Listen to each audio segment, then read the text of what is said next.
한 숲속에 큰 나무하고 작은 나무가 살았습니다. 어느 날 키 작은 나무가 이런 생각을 합니다.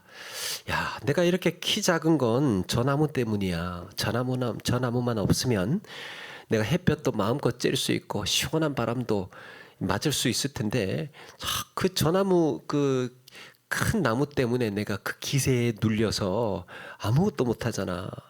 그런 불만이 이 작은 나무에게 있었습니다. 이 키 작은 나무가요, 지나가는 나무꾼에게 귓속말로 부탁을 합니다. 아저씨, 저 나무 좀 베어주세요. 답답해서 못 살겠어요. 그래서 나무꾼이 큰 나무를 베어갑니다. 곁에 있던 큰 나무가 사라지니까요, 속이 다 뻥 뚫리는 것 같습니다. 막 자유롭고 얼마나 좋은지 모릅니다. 근데 며칠이 지나자 숲이 뜨거워지기 시작을 합니다. 큰 나무가 있을 때는 시원한 바람이 불어서 그나마 좋았는데, 그늘이 사라지고 나니까 타들어가는 폭염을 온몸으로 감당을 해야 했습니다. 숨이 턱턱 막혀옵니다. 그리고 또 얼마 지나지 않아서 거센 폭풍이 몰아칩니다. 큰 나무가 있을 때는 햇볕도 가려주고 이런 폭풍도 막아주고 했는데, 이제는 혼자 그 거센 폭풍을 온몸으로 맞아야 했습니다. 결국 키 작은 나무는 뿌리채 뽑히고 죽어 말았다고 합니다.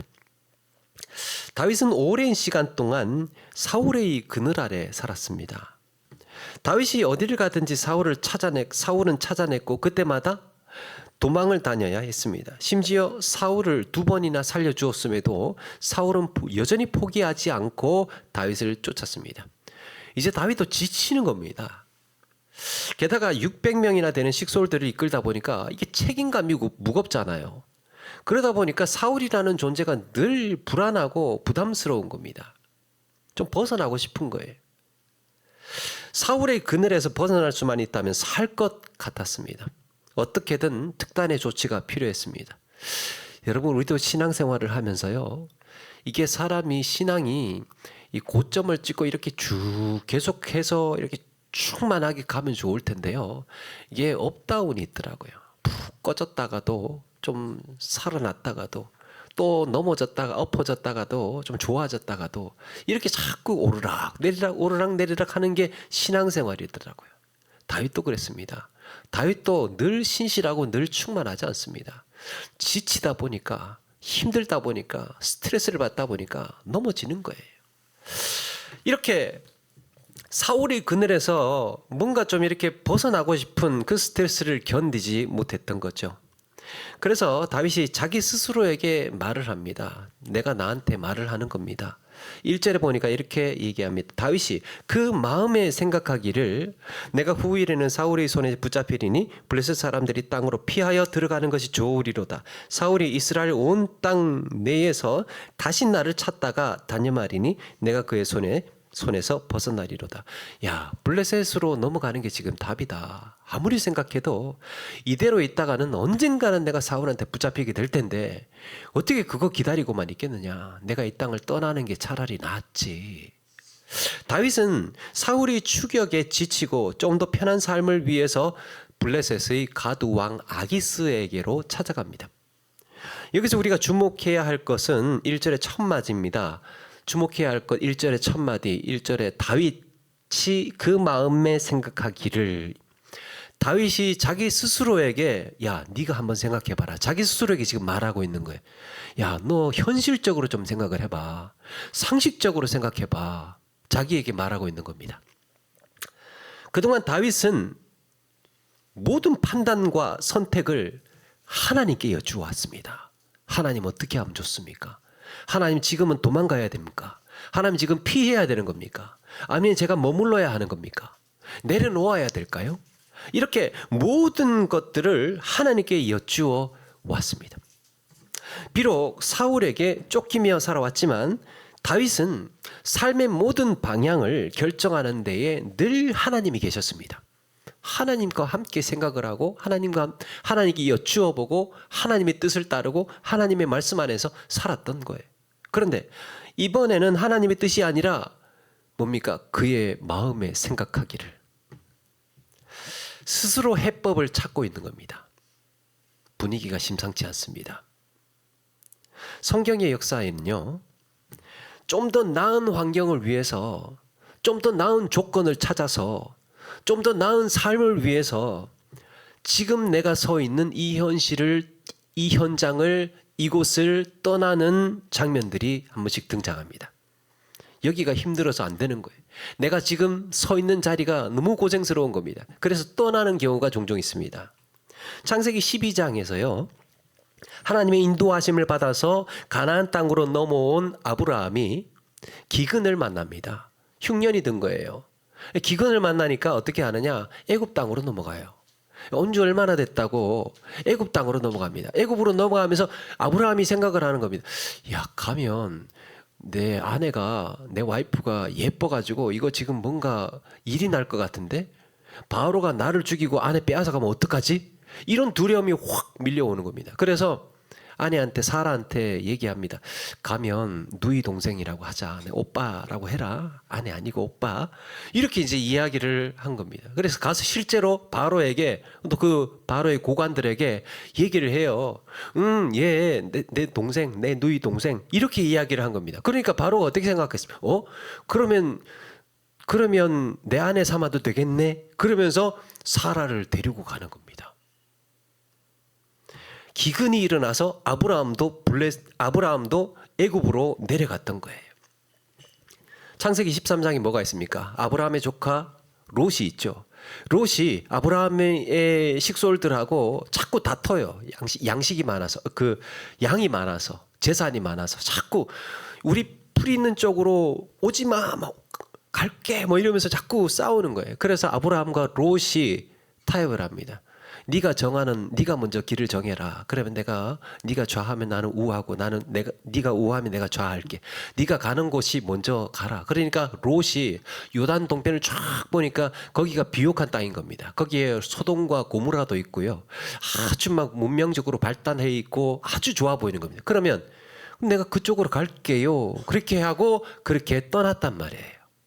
롯이 그렇게 자기가 있던 곳을 떠나서 요단 동편으로 이 비옥한 땅으로 건너갔습니다. 이스라엘 민족은 어떻습니까? 이스라엘 민족은 광야에 있었습니다. 광야에 있었는데 늘 노래처럼 부르던 것이 애굽으로 가야 되는데, 애굽이 좋았는데 계속해서 노래를 부르는 겁니다. 그들이 광야에 있으면서 어려움을 겪었던 것이 뭐가 있습니까? 만나만 맨날 주는 게 불만이었어요. 만나만 계속해서 주는 겁니다. 그리고 이것조차도 내일 또 내리나? 만나가 내일 또 오나? 그리고 물 떨어지면 어떡하나? 또 대적이 쳐들어오면 어떡하나? 우리는 막을 방법도 없는데 이대로 죽는 거 아닌가? 이런 염려들이 늘 찰랑찰랑해 있었던 거예요. 그러니까 조짐이 조금만 이상하면 그 뭐라고 내가 애굽으로 가자고 하니까 굳이 여기에서 광야에 있는 거라고. 그러면서 애굽으로 가면 그래도 상추쌈에 소고기, 상추쌈에다가 삼겹살 구워 먹고, 그래도 과일 야채에 내가 먹는 거 걱정은 안 하고 살았는데, 그러면서 애굽으로 가자고 노래를 불렀던 겁니다. 룻기에 나오는 나오미의 가족도 그렇습니다. 흉년이 드니까 고향 베들레헴을 떠나서 어디로 갑니까? 모압 땅으로 넘어가죠. 배고파서 안 되겠다 싶어서 모압 땅으로 넘어갑니다. 자, 제가 이렇게 소개를 해드린 몇 가지의 경우가 있죠. 아브라함이 흉년이 들어서 애굽으로 간 것이며, 롯이 비옥한 땅을 찾아서 이 요단 동편으로 들판으로 나아간 것이며, 다윗이 오늘 말씀에 사울의 추격을 피해서 블레셋으로 도망을 간 것이며, 광야에 있던 이스라엘 백성들이 애굽으로 넘어가자고 그렇게 노래를 불렀던 것이며, 나오미의 가족이 고향 베들레헴을 떠나서 모압 땅으로 건너간 것이며, 공통점이 한 가지 있습니다. 어떤 공통점이 있겠습니까? 모두가 하나님의 뜻을 구하지 않고 스스로의 판단해서 해법을 찾은 겁니다. 저기 좋아 보이는데? 저기로 가야 되는 건데? 저기로 넘어가야 될 것 같은데? 이런 선택을 해야 될 것 같은데? 다윗은 사울을 피해서 자유롭게 살고 싶었습니다. 그래서 블레셋으로 도망을 했지만 그가 정작 떠난 것은 사울의 그늘이 아니고 하나님의 그늘 떠난 거예요. 하나님의 그늘을 떠났습니다. 여러분, 우리가 하나님 안에서 혹은 그리스도 안에서 신앙생활을 한다고 할 때 아무런 고민도 염려도 없이 산다는 말이 아닙니다. 예수 믿는다고 해서요, 내 마음에 평화가 넘쳐나고 막 평안이 있고 아무런 염려와 근심과 걱정도 없고 신앙생활 잘 하면 그런 근심과 염려와 걱정이 사라지는 게 아닙니다. 그저 평탄하고 온실의 화초처럼 고고하고 품위 있게 안정적인 그냥 순탄한 신앙생활 잘 해나가는 게 아닙니다. 그러면 얼마나 좋겠습니까? 예수 믿으면 정말 마음 편안해져. 세상 근심 걱정 다 사라져. 그런 찬송이 있었는지 모르겠지만 그런 근심과 염려와 걱정들이 다 사라지면 얼마나 좋겠습니까? 안 사라지더라고요. 어떤 책에 보니까 이런 얘기가 있습니다. 한 등반가가 눈보라가 치는 빙벽을 오르고 있었습니다. 빙벽을 오르다가 해가 저물었어요. 지쳤어요. 체력이 바닥났습니다. 그래서 이 등반하는 사람이 정신을 순간 잃어버렸습니다. 정신을 잃었는데 꿈을 꾸는 거예요. 커피 향이 쫙 풍성하게 있는 거실, 자기 집 거실에 와서 지금 흔들 의자에 앉아 있습니다. 옆에 방에는 애들이 막 놀고 장난치고 웃는 소리가 막 들립니다. 따뜻한 물에 샤워도 했어요. 그러니까 지금 이렇게 의자에 누워있는 게 얼마나 편하고 좋은지 몰라요. 또 바로 옆에는 지금 아내가 저녁 준비를 하고 있습니다. 된장찌개 볼볼 끓이면서 톡톡톡톡톡 두드리면서 막 그냥 맛있는 냄새가 막 또 풍겨오는 겁니다.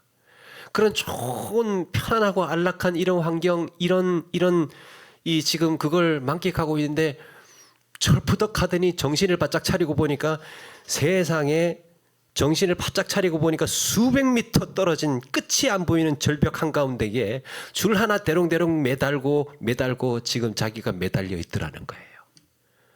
정신 놓으면 그대로 끝나는 상황이었습니다. 여러분, 우리가 마주해야 하는 신앙생활의 현장이 이런 곳입니다. 그냥 하늘나라, 그냥 영원한 나라, 정말 하나님 아니면 다 끝나. 그냥 아무런 근심과 걱정 없어. 그리고 그렇게 편안하고 안락하게 살 게 아니라는 거예요. 지금 당장 목마름과 굶주림의 고통을 견뎌야 하는 광야인 겁니다. 때로는 먹히는 정글에 던져진 이런 것처럼 늘 불안과 두려움에 뜬 눈으로 밤을 새야 하는, 깨어 있어야 하는 이런 순간들이 바로 우리 신앙생활의 현장입니다. 그런데 우리는 왜 이런 현실임에도 불구하고 이것들을 우리가 다 감당하고 있습니까? 왜 이런 불안과 고단한 자리를 떠나지 않고 서 있는 겁니까? 바로 거기에 하나님의 인도하심이 있기 때문에, 거기에 약속의 말씀이 있기 때문에, 또 우리를 그곳으로 하나님께서 보내셨기 때문입니다. 하나님께서 우리에게 일을 맡기시려고, 우리에게 또 그 길로 가라고 그리로 인도하셨고 보내셨기 때문에 우리가 거기에 서 있는 겁니다. 다윗은 비록 사울에게 쫓기는 인생을 살고 있었지만 사실은 따지고 보면요, 그거는 하나님의 뜻을 따라서 살겠다고 했던 다윗의 신앙 고백의 결과였습니다. 자기가 하나님을 믿고 하나님을 따르겠다고 하면서도 그러다 보니까 도망 다닐 수밖에 없었던 거예요. 여러분, 사실 마음만 먹으면 사울이요, 다윗을 그냥 한 칼에 처치를 하고 내가 왕 될 거야, 그렇게 왕이 될 수도 있었습니다. 그런데 하나님의 기름 부음 받으신 자를 내가 해칠 수 없다, 그것 때문에 지금 사서 고생을 했던 것 아닙니까? 도망 다녔잖아요. 나 못 죽여. 그건 뭐예요? 도망 다녀야죠. 도망 다녀야죠. 나는 사울을 해치지 못해. 기름 부음 받았으니까. 그럼 어떻게 해야 돼요? 도망 다니는 거죠. 여기서 다윗이 이제 블레셋으로 넘어가면서, 블레셋으로 도망을 이제 최종적으로 가면서 놓친 게 한 가지 있습니다. 그는 자기 생명이 사울의 손에 달려 있다고 생각을 했습니다. 그런데 그가 놓친 게 뭡니까? 자기 생명이 사울이 아니라 하나님께 달려 있다는 사실이었습니다. 한때 다윗은 전쟁은 여호와께 속한 것이라고 하면서 골리앗과 싸울 때만 해도 저 할례 없는 자를 사시는 하나님의 군대를 모욕한다 그러면서 막 분노했던 사람이에요. 전쟁이 여호와께 속했다는 말이 뭡니까? 사람이 살고 죽는 것은 하나님의 손에 달려 있다는 거예요. 하나님께서 이기기도 하시고 하나님께서 패하기도 하신다는 겁니다. 자기 생명도 마찬가지입니다. 내가 하나님께서 살리시면 내가 사는 거고, 하나님께서 나를 죽이시면 나 죽는 거다. 그러니까 이런 배짱, 이런 골리앗과도 싸울 수 있는 담대함이 있었던 것 아닙니까? 그런데 지금 다윗은 바로 그 블레셋으로 피난처로 삼아서 지금 떠나가고 있는 겁니다. 하나님을 떠나서 블레셋이 내 피난처야. 나는 거기로 피할 거야. 그렇게 다윗은 블레셋 가드 왕 아기스를 찾아가서 머리를 조아립니다. 시글락이라는 땅을 얻습니다. 그런데 가드 왕이 다윗이 뭐가 좋다고 야 우리 왕 따 들어와서 살아 600명 좋아 들어와 그렇게 살게 하겠습니까? 그냥 살게 한 게 아닙니다. 조공을 바쳐야 됩니다. 공짜가 없어요. 공짜가 아니에요. 당시에 상납을 해야 했는데요. 공공연하게 그 시절에 이루어졌던 경제활동이 약탈입니다. 약탈. 뭘로 몰겠습니까? 가서 뺏어야지. 경찰이 있습니까? 뭐 치안이 됩니까? 지금에는 그런 생각을 할 수 없겠지만 옛날에는 그게 그냥 비일비재했던 거예요. 힘세면 그냥 약한 사람 가서 그냥 뺏는 겁니다. 뺏는 겁니다. 그래서 그술과 기르스와 아말렉을 침공을 합니다. 이들이 누굽니까? 성경에 보니까 옛적부터 술과 애굽 땅으로 지나가는 지방의 주민이라 그랬습니다. 8절 9절에요. 이 사람들이 옛날부터 이렇게 그쪽에 술과 애굽 땅 이렇게 왔다 갔다 하는 사람들이었다는 겁니다. 그러면서 사는 사람들. 근데 그냥 왕래만 하는 사람들이 아니고요. 기르스와 술과 아말렉 사람들 어떤 사람들이냐면 전통적으로 옛날부터 이스라엘 사람들을 침략해서 약탈을 해가던 사람들이에요. 약탈하던 부족들입니다. 이때 다윗은 이전에 볼 수 없었던 잔혹한 사륙을 저지릅니다. 9절에 다윗이 그 땅을 쳐서 남녀를 살려두지 아니하고 왜 그랬습니까? 아기스가 묻습니다. 오늘은 누구를 침노하였느냐? 오늘 어디 가서 빼앗아 왔어? 라고 하니까 다윗이 이제 생각을 하는 거예요. 그술하고 아말렉 사람한테서 가서 약탈을 해왔다고 하면 이 아기스가 무슨 생각을 하겠습니까? 아니 이 사람들은 이스라엘을 괴롭히던 사람들인데 그러면 이스라엘 괴롭히던 사람들을 네가 치고 왔으면 야 너 가만히 있어봐. 지금 이스라엘 사람들한테 좋은 일만 지금 시키고 있는 거 아니야? 땅은 우리 땅에 블레셋 땅에 들어와서 살면서 이스라엘을 지금 돕고 있잖아 너. 그렇게 이제 생각할 거 아닙니까? 그래서 다윗은 이것을 어디서 빼앗아 왔냐 하면요. 유다 사람들한테 가서 빼앗아 왔습니다. 유다 사람들. 그렇게 거짓말을 한 겁니다. 그리고 이렇게 거짓말한 것이 들통이 날까봐 모조리 자기가 침략했던 동네들은 다 깡그리 완전 다 사륙을 했던 거예요. 완전 범죄를 하기 위해서. 목격자를 남겨두지 않기 위해서. 아기스 왕은 그렇게 깔끔하게 일을 처리한 다윗을 그 말을 듣고 믿었습니다. 다윗은 유다 사람들을 쳐서 약탈해온 이 다윗이 유다 사람들한테 약탈을 해왔다고 하니까 야 이제 유다로는 다 돌아갔구나 너. 유다 사람들 빼앗아 왔다 그러니까 네가 무슨 수로 다시 유다로 돌아가? 그럼 네는 영원히 내 사람이지 이제. 너는 이제 내 편이다. 내가 이제 널 믿어도 되겠다. 그렇게 된 겁니다. 그런데 이렇게 거짓을 말하고 아기스를 속여서 신임을 얻는 것까지는 좋아 보였는데 더 큰 올무에 걸리게 된 거예요. 더 거대한 올무에 걸려버립니다. 그 다음 장에요. 28장 1절에 보니까요. 1절에 보니까 블레셋이 이스라엘과 전쟁을 벌이게 됩니다. 그래서 군대를 소집을 해요. 이때 아기스가 다윗에게 야 우리 이스라엘하고 지금 싸우러 가는데 너도 참가해라 야. 너도 참전해라. 네가 선봉해서 만약에 싸우러 가겠다고 하면 싸우러 가지 않겠다고 하면 아기스는 다윗을 그 땅에서 내쫓든지 뭐 안 가겠다고 야 그럼 너 나가. 우리 땅에서 왜 살고 있어 지금 블레셋 땅에서. 그러거나 너 지금 왜 들어왔어 이 땅에. 그러면서 반역으로 물려서 죽을 수도 있는 상황이었던 겁니다. 다윗이 이스라엘과 지금 싸워야 합니다. 다윗이 뭐라고 했을까요? 뭐라고 했을까요? 가겠다고 합니다. 아니면 자기도 죽을 수 있으니까. 일이 꼬여도 너무 꼬인 거예요. 하나님에 대한 그의 부르심은 이스라엘을 블레셋의 손에서 구원하는 왕이었습니다. 다윗의 소명은요, 대적들로부터 이스라엘을 구원해내는 왕이에요. 앞으로 그가 그렇게 세워질 겁니다. 그런데 지금 뭘 하고 있습니까? 이스라엘을 지금 싸우려고 지금 대치하고 있는 겁니다. 그런데 그가 이렇게 사울의 손에서 벗어나서 그냥 그저 자유롭고 싶은 마음에 블레셋으로 떠난 발걸음이 이제는 학살에, 거짓에, 약탈에, 그것도 못해서 이스라엘 백성들과 싸워야 하는 처지에 놓여버린 겁니다. 완전히 아기스의 그늘 아래, 아기스의 올무에 걸려버린 거죠. 다윗이 어쩌다가 이렇게 곤란해졌을까요? 어쩌다가 왜 이렇게 곤란해졌을까?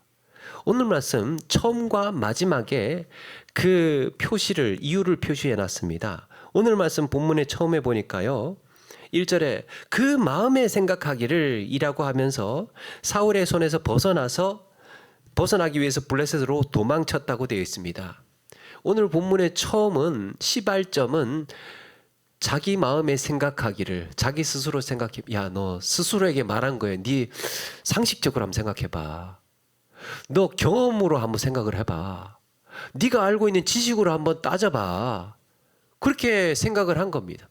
근데 마지막에 11절에 가서는요, 11절에도 그의 생각에 라고 표현하고 있습니다. 그의 생각에. 내가 이대로 솔직하게 이야기를 하면 이 아기스가 나를 안 믿을 거야. 그러니까 유다 사람들한테서 빼앗아 왔다고 이야기를 하고 내가 지금 아기스의 신임을 얻어야 되겠다. 그 선택을 어떻게 한 겁니까? 내 생각에 지금 그렇게 내 생각에 그렇게 말해야 될 것 같은 겁니다. 그래서 거짓말을 하고 내 생각에 지금 거짓말을 해야 할 상황이에요. 내 생각에 지금 약탈을 해와야 되는 겁니다. 지금 완전 범죄를 위해서 다 학살을 해버려야 되는 겁니다. 그게 다 자기 생각에서 일어났던 결과였습니다. 급기야 이렇게 블레셋의 편에 서서 이스라엘을 향해서 칼을 겨누어야 하는 처지까지 오게 됐습니다. 거짓에, 약탈에, 학살까지, 자기 민족 싸워야 하는 이런 형편까지 이르게 되면서 이 모든 게 그의 생각으로 흘러왔던 거예요. 여러분, 우리가 당장에 눈앞에 있는 것을 보면, 당장에 눈앞에 있는 환경, 눈앞에 있는 현실만을 보면 내 생각에 분명히 이거는 이렇게 해야 될 것 같은 경우들이 많아요. 이거는 이렇게 선택을 해야 되고 요건 이렇게 판단을 해야 되고, 아니 지금 상황이 그렇잖아요. 지금 환경이 그렇잖아요. 지금 이런 판단을 내릴 수밖에 없잖아요. 근데 그걸 짚었어요. 징검다리처럼 짚었더니 그 다음에 또 이렇게 내 생각엔 또 이렇게 결정을 해야 됐어. 그러니까 내 생각에 의존해서 한 발 내딛다 보니까 하면서 이스라엘과 지금 싸우는 형편까지 오게 된 겁니다. 하면서 지금 그렇게 흘러온 겁니다. 내 생각으로 하면 할수록 하나님의 그늘에서는 멀어졌고, 내 생각으로 하면 할수록 세상의 죄악을 내가 행할 수밖에 없는 처지에 놓이게 됐던 거죠. 다윗의 생각에서 가장 중요한 것은, 다윗의 생각은요, 하나님이 빠진 생각이었습니다. 거기에 하나님의 자리가 없어요. 다윗은 사울의 그늘에서 벗어나려고 애쓰다가 하나님의 그늘을 떠나는 치명적인 실수를 범하고 말았습니다. 그렇게라도 자유를 얻고 싶었지만 더 큰 죄악의 그늘에 빨려 들어가고 있었던 거예요. 우리의 생각의 흐름이 그렇습니다. 하나님이 빠진 생각의 흐름은 어디로 흘러가느냐? 죄 안 짓고는 못 살게 흘러갑니다. 하나님이 빠진 생각은 어디로 떠내려가느냐? 세상 사람들처럼 간교하고 영리하고 지혜롭게 세상적인 지혜로 살 수밖에 없도록 흘러갑니다. 생존을 위해서. 이렇게 이 모든 것들이 하나님이 빠진 생각, 스스로 판단해서 해답을 낸 결과였던 거예요. 진짜 세상에서 하나님이 아니고 그냥 단 하나의 목적으로만 살아야 한다면, 수단과 방법을 가리지 말고 요 하나의 어떤 한 가지의 목적만을 살아야 한다면요, 사람들은요 별짓 다 할 겁니다. 딴 거 다 필요 없어. 그냥 오로지 생존만 위해서 살아라. 다른 것 아무런 조건 필요 없다. 그러면요 무슨 짓이든 다 할 겁니다. 이게 사람이에요. 하나님이 개입이 되지 않으면, 하나님이 그 삶의 그늘 아래 있지 않는 삶은요 어떤 교활함과 간교함과 속임과 거짓과 폭력과 수단과 방법을 가리지 않고 그걸 해낼 겁니다. 그게 사람이에요. 다윗의 생각은 하나님이 그렇게 빠졌습니다. 여기서 여러분 우리가 자유와 자율이라는 차이를 한번 돌아볼 필요가 있습니다. 자유와 자율. 자유와 자율 둘 다 어떤 겁니까? 타인 외부의 간섭을 방해를 받지 않고 하고 싶은 대로 하는 뜻으로 보여지죠. 내가 자율적으로 자유로 그렇게 하는 것으로 보여지는데요. 이게 성경적으로는 의미가 있습니다. 성경적으로는 의미의 차이가 있어요. 자유와 자율의 차이. 먼저 자율이라는 건 어떤 거냐? 자율, 법률 할 때 그 자율. 그 국어사전에 보니까요, 이 자율이 남의 지배나 구속을 받지 않고 자기 스스로 원칙에 따라서 어떤 일을 하는 것이라고 설명을 합니다. 자율. 이걸 이때 이제 주목해야 할 표현이 자기 스스로의 원칙이에요. 자기 스스로의 원칙. 자율학습이라고 하잖아요. 자율학습, 자율주행, 자율학습 그러잖아요. 그러면 이게요, 차가 자율적으로 그냥 아무데나 자기 마음대로 가는 얘기가 아니잖아요. 자기가 정해놓은 코스, 자기가 정해놓은 속도, 자기가 원하는 방향, 자기가 정해놓은 그 스스로 정해놓은 원칙에 따라서 움직이는 게 자율주행이에요. 자율학습도 그래요. 자율학습이라고 해서 그럼 자율적으로 해야 되는구나 그러면서 자율학습 시간에 만화책 보고 게임하고 그러라는 게 아니에요. 자기 스스로 계획을 잡고 뭘 공부해야 할지 어떤 것을 집중해야 할지 자율적인 원칙에 따라서 공부해라 하는 게 자율학습 시간. 그렇다면 성경적인 뜻으로 자율이라는 말은 뭘까? 자율은 성경적인 것으로 자율이라는 말은 자기가 기준이 되는 겁니다. 내가 옳고 그름을 판단합니다. 스스로 법을 정하는 거예요. 내가 절대적인 입법자가 되는 겁니다. 세상이고 뭐고 하나님이고 뭐고 없고 그냥 내가 입법자가 돼서 이렇게 살아야 돼. 이게 길이야. 이게 정답이야. 그렇게 자기가 자기 길을 정하는 것, 이게 자율적인 삶이에요. 그래서 자율적이라는 말은요, 성경적인 의미에서는 하나님을 떠나서 스스로 법을 정하고 선악을 판단하는 것을 말합니다. 가만히 보니까 성경에 자율이라는 말이 없어요. 쓰여 있지도 않습니다. 자율이라는 말이. 물론 일반 우리 일상생활에서 자율적으로라는 단어는 자율적으로 써도 되잖아요. 근데 성경에서는 이제 그런 게 없다는 거죠. 이런 일을 이 최초로 일어났던 사건이 뭡니까? 다윗과 아담과 하와가 에덴 동산에서 선악과를 따먹은 사건입니다. 최초의 자율적인 행동. 처음에 그들은 하나님의 말씀 안에서 하나님의 그늘 안에서 선악과를 먹지 않았습니다. 그런데 뱀이 찾아와서 뭐라고 유혹합니까? 이거 먹으면 너희 눈이 밝아져서 하나님과 같이 되어서 선악을 알게 될 줄 하나님도 아심이니라. 말은 좋아 보입니다. 선악을 구분할 줄 안다. 좋아 보이잖아요. 선과 악을 분별할 줄 아는 거 좋아 보이잖아요. 하나님과 같이 되는 것 좋아 보이는데 여기에는 무서운 함정이 있습니다. 너희 스스로가 선악을 판단해라. 하나님만이 하실 수 있는 이 선악을 판단을 이제는 너희가 할 수 있게 될 거야. 이런 점에서 하나님과 너는 동등해. 판단할 수 있다는 것. 네가 법을 만들 수 있다는 것. 여러분, 이 말은 진리를 버려라, 하나님의 그늘을 떠나라는 말입니다. 하나님의 형상대로 하나님의 그늘 아래서 하나님의 질서 안에서 살아야 할 인간을 내쫓아버리는 거예요.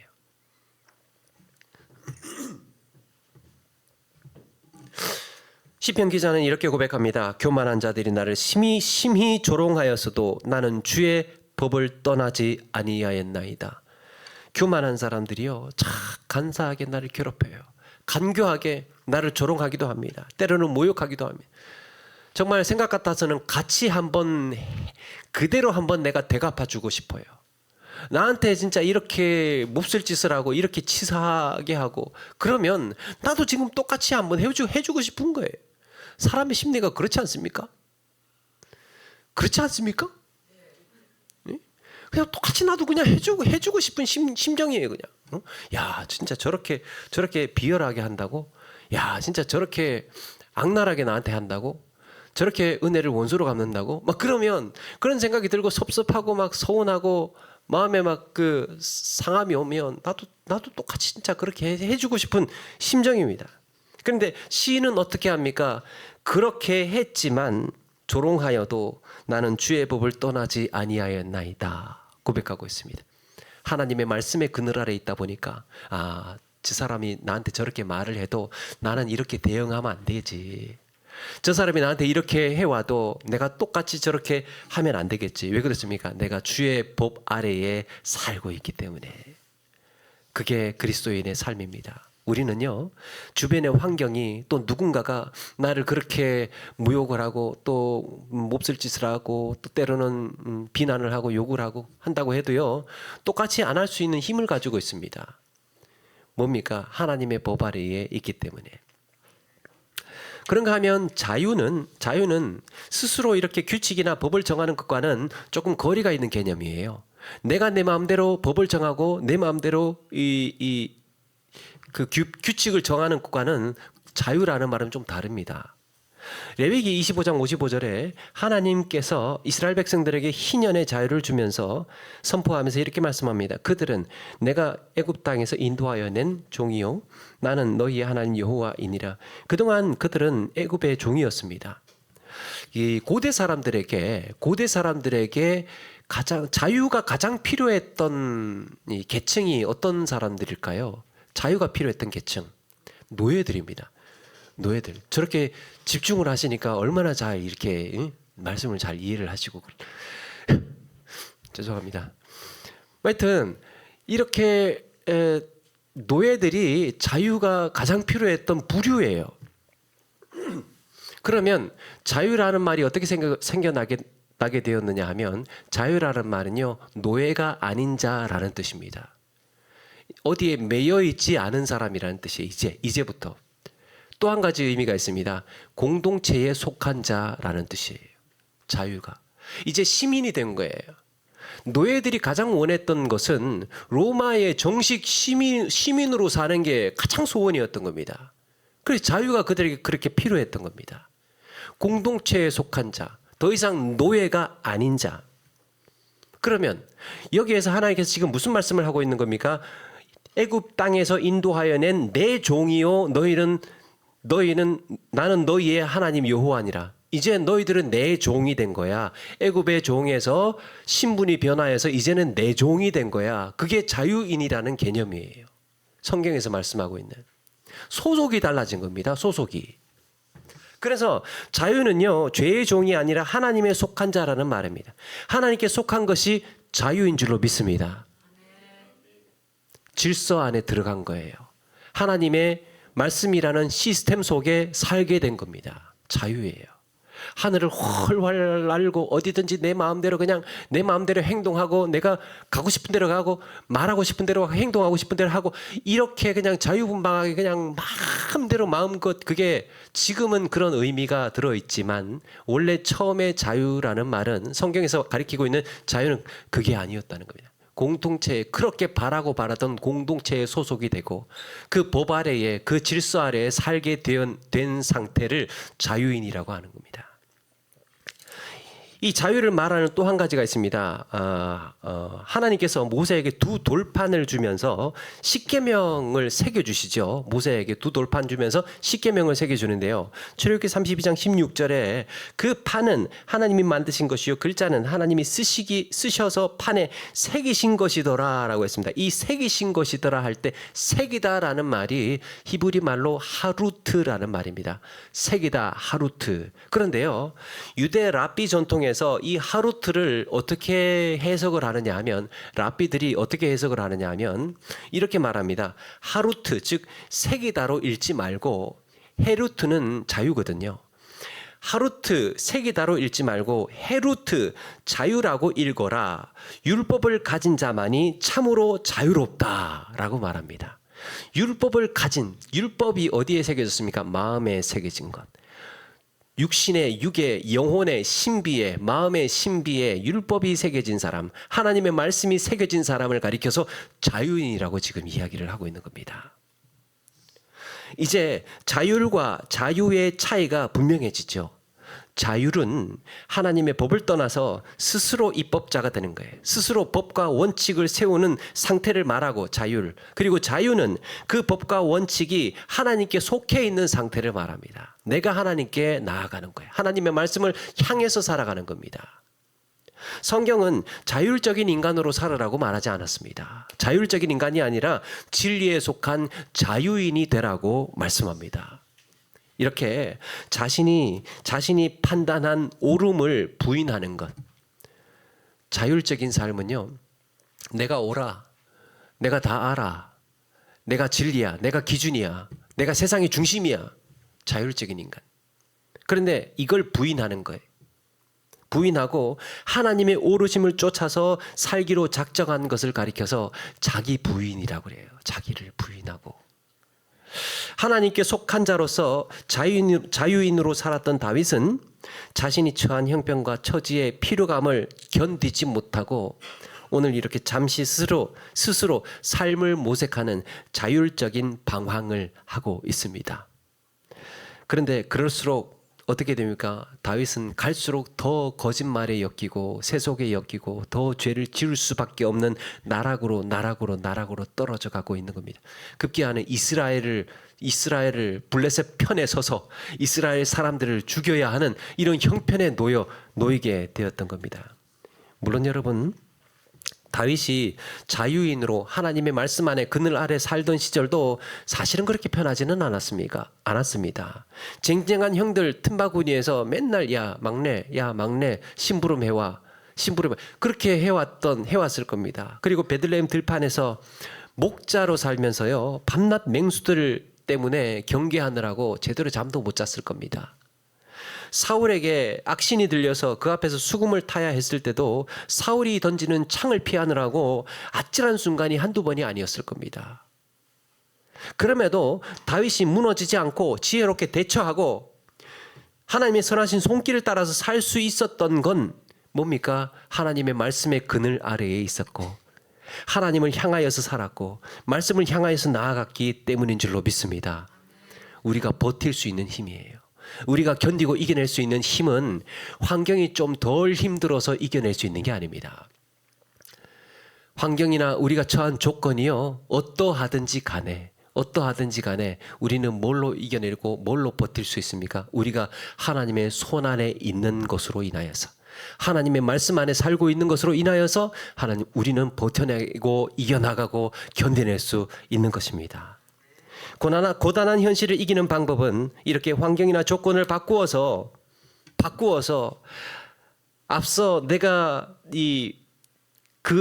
바꾸기에 앞서서 하나님의 말씀을 향해서 나아가는 겁니다. 그래서 사람이 좀 더 편하고 좀 더 좋고 좀 더 안락하고 좀 더 덜 불편하고 이런 자리만 자꾸 옮기고 찾다가 보면요, 내성이 약해져요. 견디지를 못합니다. 그리고 어떤 환경이든지 내가 편하게 누울 수 있는 세상은 없어요. 똑같이 힘들고 누구를 만나든지 어떤 환경에 서든지 우리는 그런 현실에 직면할 수밖에 없습니다. 그런데 뭡니까? 하나님의 말씀이 그걸 이기게 하는 거예요. 하나님의 말씀이 나를 살게 하는 것입니다. 세상은 우리에게 주의 그늘에 머물지 말고 스스로 법을 세우는 자율적인 인간이 되라고 가르칩니다. 악은 악으로 갚아야지. 네가 택한 게 네가 답이야. 그거 네가 잘 생각해. 네가 택한 게 그게 답이야. 답은 세상에 없어. 네가 택한 게 답이야. 이렇게 가르쳐요. 자기 인생의 주인으로 살으라고 말합니다. 하나님과 동등한 입법자로 살으라고 이야기를 합니다. 네가 법을 세워 뭘 맨날 하나님의 법대로 살 거야. 언제까지 그렇게 하나님 말씀 끌려다닐 거야. 이제는 네가 주인이 돼야지. 세상은 이렇게 가르칩니다. 그런데 여러분, 성경은 뭐라고 합니까? 진리를 말하죠. 진리가 너희를 자유케 하리라. 진리의 말씀이 너를 자유하게 하리라. 세상에 아무런 이런저런 법도 있고 여러 가지 이 삶의 길도 있지만 진짜 자유는 진리가 너를 자유롭게 할 거야. 예수 그리스도가 너를 구원으로 이끌 거야. 그리스도의 십자가의 보혈로 이제는 죄의 종이 아니라 의의 종이 될 것이라고 선포합니다. 내가 서 있는 자리가 불편하고 때로는 고단해도 그 길이 하나님의 뜻을 따라서 사는 길이라면, 이게 하나님의 뜻을 따라서 서 있어야 하는 자리라면, 그 자리가 하나님께서 나를 보내신 그곳이라고 한다면 우리는 이길 수 있는 힘이 이기게 할 수 있는 힘도 충분히 주셨다고 믿어야 합니다. 예. 하나님께서 나에게 그렇게 보내셨다면, 나를 그렇게 살게 하셨다면, 그러면 이겨나갈 수 있는 말씀의 능력도 주시겠구나. 하나님이 내 그늘이 되어 주시겠구나. 그렇게 좌로나 우로나 치우치지 아니하고 그 길을 걸어가시는 우리 모두가 되시기를 바랍니다. 말씀을 마칩니다. 사랑하는 여러분, 오늘 말씀은 우리에게 세상의 돈과 명예와 권력과 그리고 거짓과 탐욕과 교만을 주인으로 삼지 말고 참된 주인이신 하나님의 그늘 아래에 머물라고 말씀합니다. 때로는 우리의 형편이 곤란하고 나를 찌지게 하고 나를 피곤하게 만드는 것들이 있는 현장이라 하더라도 하나님을 의지하고 말씀 앞에 엎드리는 이런 의연한 믿음의 길 달려가야 할 줄로 믿습니다. 자율적인 삶이 아니라 자유로운 인생으로 하나님의 말씀을 향하여서 달려가시는 저와 여러분 되기를 주님의 이름으로 축원합니다.